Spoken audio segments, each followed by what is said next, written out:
Սրբազան հայր 3 հայտնի դարձավ, որ վեհափառ հայրապետի ելքը ևս արգելեցին եւ դրան նախորդել էր Նիկոլ Փաշինյանի հայտարարությունն առայն, որ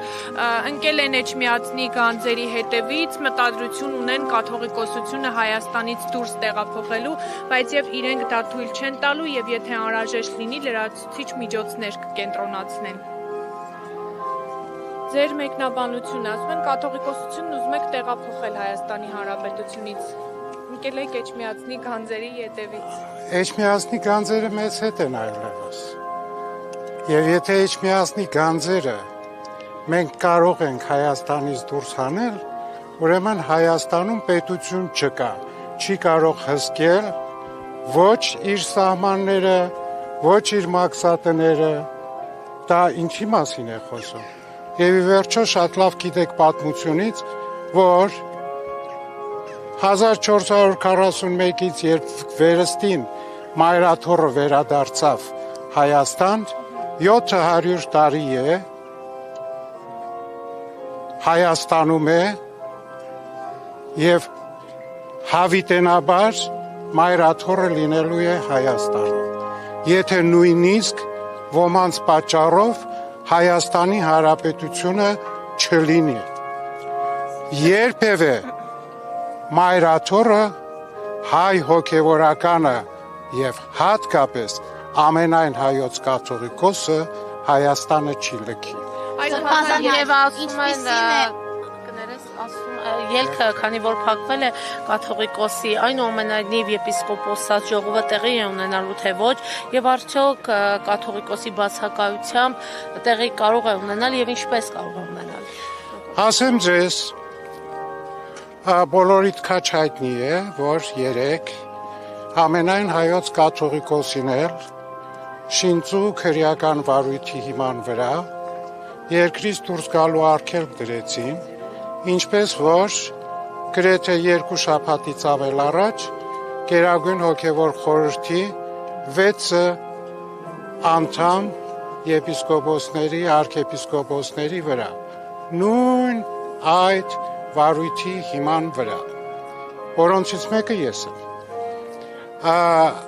Եվ ամեն պարագային մեր եպիսկոպոսները հավաքվելու են Ավստրիայում, բնականաբար ամենայն հայոց կաթողիկոսի բացակայությամբ փոքրինչ փոխվում է եպիսկոպոսատ ժողովի կարգավիճակը, այն դառնում է եպիսկոպոսած հավաք, որտեղ մեր եպիսկոպոսները միևնույն է հավաքվելու են եւ քննարկելու են զանազան հարցեր հուզող մեր եկեղեցուն եւ հատկապես այսօրվա իրավիճակների հետ։ Որևէ մեկը չի կարող արգելք լինել մեր եպիսկոպոսներին որևէ տեղ հավաքվելու եւ նույնիսկ ոչ միայն հավաք, այլև ամենայն հայոց կաթողիկոսի գլխավորությամբ եպիսկոպոսած ժողով անելու։ Այդ մտածածին, այդ ցնորամիտ բաները, որ եպիսկոպոսած ժողով Հայաստանից դուրս չի կարող լինել, դրանք պարզապես օդի մեջ գցած խոսքեր են եւ զարմանում եմ, որ ամեն անգամ, չգիտես ինչու, մի խումբ ապիկարներ ուզում են մեր ժողովրդին պարզապես տկարամիտի եւ հիմարի տեղ դնել, բայց մեր ժողովուրդը շատ լավ հասկանում է այդ ամենը։ Սրբազան հայ քրեական հետապնդում է արդեն հարուցվել եւ բացակայելու արգելք է որպես խափանման միջոց ընտրվել։ Հնարավոր համարում եք, որ մի օր այդ խափանման միջոցը փոխեն եւ որոշեն կալանքը կիրառել եւ կալանավորել վեհապառին։ Ես երբևէ չեմ կարող նման ուրեմն պրոգնոզներ տալ, նախ եւ առաջ ես տեսնում եմ, որ այսօր մեր երկրում ամեն ինչ հնարավոր է։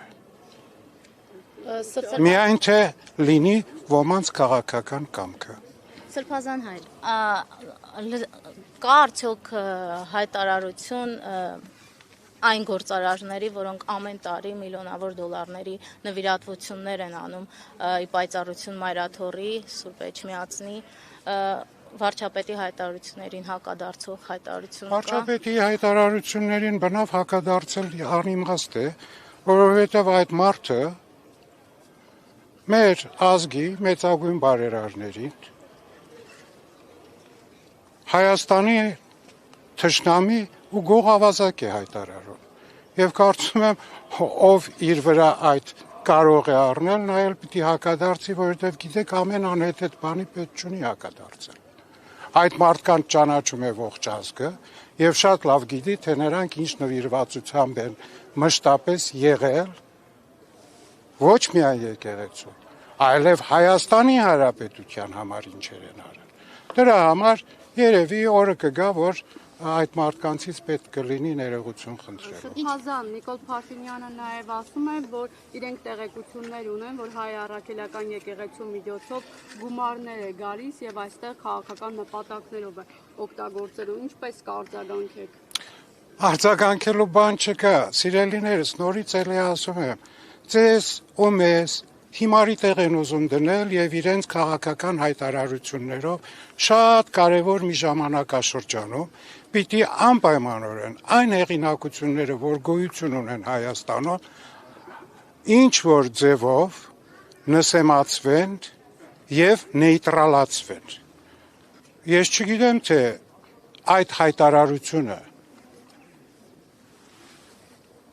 դույզն ինչ հիմք կա, թե չկա։ Եթե կա, այդ հայտարարությունը չերարվի, այլ վաղուց ի վեր կոռուպցիոն դատարանի վարույթ կլիներ։ Սրբազան հայր, ինչու են իշխանությունները այսքան սարսափած եպիսկոպոսատ ժողովից, Սարսափած չեն եպիսկոպոսատ ժողովը։ ամեն գնով փորձում են։ Հասկանում եք, սա մի ծրագիր է եկեղեցու դեմ, եւ այդ ծրագրի ընթացքում ամեն կերպ ուզում է ապացուցվել, որ եկեղեցին պիտի անի այն, ինչ որ մենք ենք ուզում, որ եկեղեցին պիտի դառնա պետության մի կցուրդ։ Եվ այդ կցուրդը պիտի շարունակի այն քաղաքական ուժերի ցանկությունը, որ իրանք ունեն։ Գիտեք, կաթոլիկ եկեղեցում մի կարևոր դրույթ կա իրենց կատեխիզմի մեջ, դոգմատիկ դրույթ կա, որ կաթոլիկ եկեղեցուց դուրս չկա փրկություն։ Հին թարգմանություններով չիկ փրկություն արտաքո կաթողիկ եկեղեցու։ Այսօր նման մի դոգմա մեր երկրում էլ է կարծես թե։ Չկա փրկություն որոշակի քաղաքական թիմից դուրս։ Իրավիճակի հանգուցալուծումն ինչպիսին պիտի լինի Սրբազան։ Եկեղեցու շուրջ ստեղծված իրավիճակի հանգուցալուծումն ինչպիսին պիտի լինի։ Սիրելիս, ինձ հարցեր եք տալիս, որը ես չեմ կարող պատասխանել, ես չեմ կարող պատասխանել եւ կարծում եմ, եթե նույնիսկ վերին ուժերին հարցնենք, նրանք էլ կդժվարանան պատասխանելու դրան, բայց ամեն պարագային եկեղեցին անկոտրում է, եկեղեցին իր հազարամյակների ավանդության, իր հազարամյակների նվիրվածության, իր տիրոջը, իր ազգին եւ իր պետությանն ու պետականությանը փոքր ինչ չի ընկրկելու եւ նահանջելու եւ պահելու է այն, ինչ որ դարերով, հազարամյակներով ստեղծել է հայ եկեղեցին եւ պահել է հայ եկեղեցին։ Սրբազան որևէ հանդիպում նախատեսվում է ստեղծված իրավիճակի հանգուցալուծման նպատակով եւ ինչ օրակարգով։ Ոչ,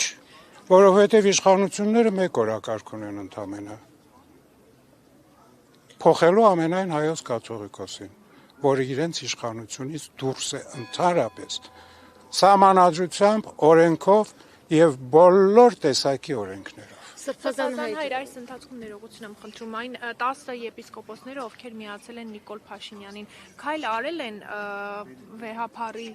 վեհափարին հանդիպելու, խոսելու կամ ձեզ եւ նաեւ ներքին գործերի նախարարը հայտարարեց, որ բարձրաստիճան հոգեվորականները եւ ոչ միայն դիմել են իրենց, նշելով, որ իրենց կյանքին վտանգ է սպառնում, այդ իսկ պատճառով է, որ ԱԱԾ-ականները, ոստիկանները իրենց անվտանգությունն են հսկում։ Օրինակ, ձեր անվտանգությանը վտանգ չի սպառնում, ինչու չեք։ Ոչ, իմ անվտանգությանը չի սպառնում, որովհետեւ ես ունեմ իմ պաշտպանը։ Եվ ամենակարևորը միշտ անվտանգությունը սպառնում է մարդու խղճին եւ հոգուն։ Եվ եթե խիղճդ մաքուր է, ոչինչ կարող է քեզ վտանգ լինել։ Իսկ այն հայտարարությունները, որ արվում են, դրանք նորից էլի հայտարարություններ են պաշտպանելու համար իրենց քաղաքական թիմի օրակարգի իրականացմանը։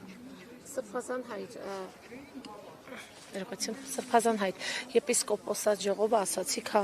քանի որ կաթողիկոսը չի մասնակցելու, կոչվելու է եպիսկոպոսած հավաք, արդյոք հավաքի Հարցը դեպքում կոչվելը չէ միայն, այլ արդեն իր կարգավիճակով դառնում է։ արդյոք այդտեղ քվորում ապահովելու խնդիր կա թե չէ, կանոնակարգն ինչպիսին Ոչ։ է եւ ժողովում որոշում կայացվելու էր թե ոչ, հավաքի դեպքում կայացվում է որոշում թե ոչ, եթե որոշումները Հավաքի դեպքում որոշում վճիռ չի կայացվում։ Միայն ներքին իրենց օրակարգի համար, ասենք թե նույնիսկ հավաք եթե լինում է հավաքնել, պիտի ինչ-որ օրակարգ ներկայացնի եւ այդ օրակարգը բնականաբար բոլորի հավանությամբ եթե լինում է, դա կարող են կոչել որոշում, բայց որոշում ոչ թե վերդիկտ կամ վճիռ իմաստով է, այնպես որ սովորական լինելու է մեր եպիսկոպոսների հավաքը, բնականաբար ոչ թե հավաքվելու են անտեղ իրար կարոտած լինելով ինչ-որ ձևով ժամանակ անցկացնելու, այլ շատ հստակ է, եպիսկոպոսները այդ օրերին իրենց աղոթական միասնությամբ, որովհետև մեր օրակարգի մեջ հատուկ նաև աղոթական մասը կա ծրագրի, քննարկելու են մեր եկեղեցու այսօրվա որոշ հարցեր եւ հատկապես շատ լավ գիտեք ամենաակտուալը ինչն է։ Սրբազան վեհապար հայրապետի տրամադրությունը ինչպիսին է հաշվի առնելով երեկվա վարույթը արգելքը երկրից դուրս գալու։ Եթե ասեմ մենք այսօր սև ենք հակել, որ սուքի մեջ եք, կհավատաք։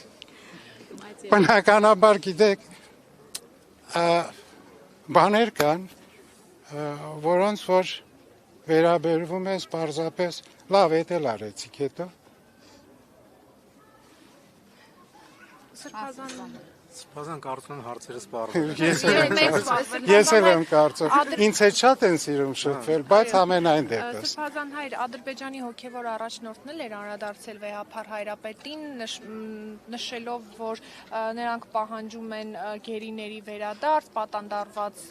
քաղաքացիների վերադարձ, այդ կերպով եւ դառնում է վեհապար հայրապետը պատերազմի սպառնալիք։ Ձեզ ասեմ, Ադրբեջանի հոգևոր առաջնորդը ոչ թե նոր է անդրադառնում ամենայն հայոց կաթողիկոսին, այլ հատկապես պատերազմից հետո 21 թվականի մեր եռակում հանդիպումից հետո ինքը այլևս հաղթանակացի դերում է իրեն զգում եւ ամենտեղ հայտարարում է եւ լինի դա Վատիկանում, լինի միջազգային տարբեր հարթակներում եւ իր բողոքը, եթե հիշում եք, հունիսի 11-ին ուղարկած եկեղեցիների համաշխարհային խորհուրդ, որտեղ որ ինքը հայ եկեղեցին համարում է, որ հայ եկեղեցին ամենահիմնական ռևանշիստն է, սեպարատիստն է եւ այս ռեգիոնին վտանգ սպառնացող հիմա էլ խաղաղությանը, որովհետև բնական է ռևանշիստը եւ այլ։ Ես ձեզ ասեմ, այդ մեզ համար նորություն չէ։ Միայն ցավ է, որ դրա արձագանքները մենք նույն ձևով լսում ենք մեր ազն ժողովրդի զավակների կողմից։ Սրբազան հայր ներողություն, այն բարձրաստիճան հոգևորականները, որոնք միացել են Փաշինյանին, այսպես պայքարում են եկեղեցու դեմ, տեղյակ եք արդյոք նրանց սպասում է կարգալուծություն, թե ոչ, որովհետև գիտեք համացանցում նաև այդպիսի կարծիքներ, առաջարկություն կա վեհապար։ Սիրելիներս, որքան հայ, անքան կարծիք։ Եվ ընդհանրապես ես միշտ մի խոսք եմ ունեցել, որ այսօր ուզում եմ կրկնել, եւ շատ անգամներ ասել եմ, որ սովորաբար մարդիկ եկեղեցի գնում են իրենց փոխելու եկեղեցու մեջ, բայց հայ մարդը գնում է եկեղեցին փոխելու նպատակով։ Սա գիտենք, որ այսօր որքան հայ, այնքան կարծիք, որքան հայ, այնքան որոշում։ Բնականաբար, այս ամենի մասին մենք էլ այդքան ապիկար չենք, որ չմտածենք, չորոշենք ինչ անելու, բայց գիտեք ինչ է, եւ վերջը պիտի թույլ տրվի եկեղեցին իհարկին ժամանակի ինչ որ պետք է պիտի անի։ Շնորհակալ նոտայով ավարտենք։ Շնորհակալություն Աստծո։ Բոլորիդ մաղթում եմ լավ սկիզբ մեծի պահոց շրջանի եւ ամենակարևորը այս շրջանին ինչքան կարող եք բարություն արեք, ինչքան կարող եք բարին մտածեք, ինչքան կարող եք սեր տվեք ու սիրվեք։